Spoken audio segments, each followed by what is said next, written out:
Hello students, in this video we will solve question number 1 of miscellaneous exercise of chapter 1 sets.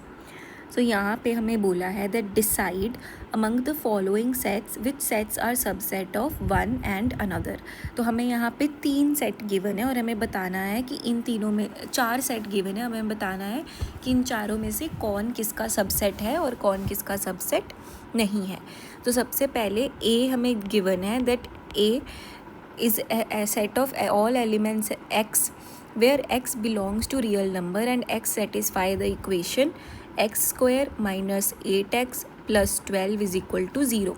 तो सबसे पहले हम ये equation को सॉल्व करेंगे. Let's solve it using the splitting the middle term. तो इसको हम लिख सकते हैं, let's write it this way, -6x minus 2x plus 12 is equal to 0.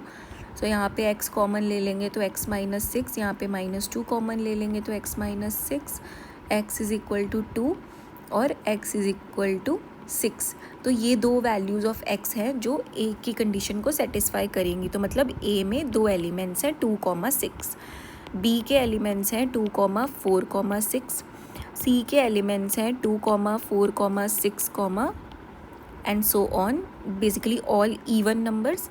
And D में सिर्फ एक ही एलिमेंट है, डैट इज़ 6. तो इससे हमें बहुत क्लियरली ये चीज़ समझ में आती है कि देखो डी का जो डी है, डी में एक ही एलिमेंट है 6 और डी का एलिमेंट जो वो है तीनों में है.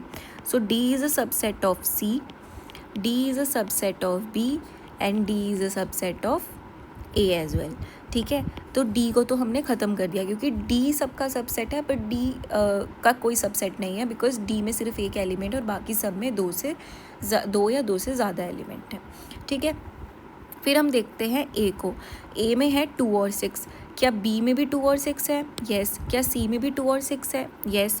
सो A is a subset of B and A is a subset of C, but vice versa is not possible because B में 4 है which does not belong to A and C में 8 है which does not belong to A.